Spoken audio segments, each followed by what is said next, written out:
महाराष्ट्र की लोकशाही आघाड़ी सरकार ने 2014 में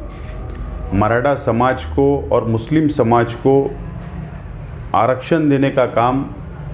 सरकारी नौकरियों में, एजुकेशन में, शिक्षण में देने का काम किया था।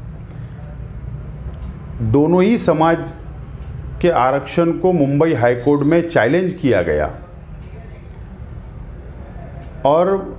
मराठा समाज का केस आज भी सुप्रीम कोर्ट के अंदर चल रहा है। मराठा समाज के विद्यार्थी युवक आज वो शिक्षण लेने के लिए, एजुकेशन के लिए उनको जो भी समस्याएं आ रही है, राज्य सरकार ने ऐसी भूमिका ली है कि अध्यादेश निकालकर उनको फ़ायदा पहुंचाने का काम कर रही है। मैं स्वागत करता हूं राज्य सरकार का। लेकिन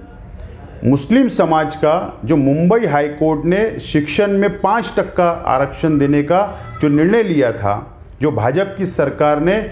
लैप्स कर दिया था मुस्लिम समाज का आरक्षण को, तो मैं सरकार से विनती करता हूं, माननीय मुख्यमंत्री जी उद्धव जी ठाकरे साहब से, माननीय बाला साहेब थोरात साहब से, जयंत पाटिल साहब से, अजीत दादा साहब से कि मुस्लिम समाज के जो युवक है आज वो भी शिक्षण, उच्च शिक्षण लेना चाहते हैं,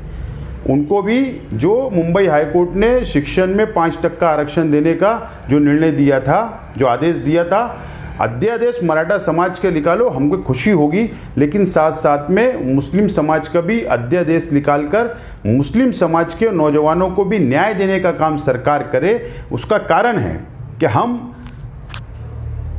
कांग्रेस पार्टी से है, मैं खुद भी,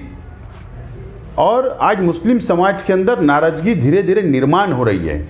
और लोग आज हमसे सवाल करते हैं। इसके लिए मेरी विनती है कि दोनों अध्यादेश साथ में निकालकर दोनों ही समाज को न्याय देने का काम महाराष्ट्र की सरकार करे, यही मैं विनती करता हूं।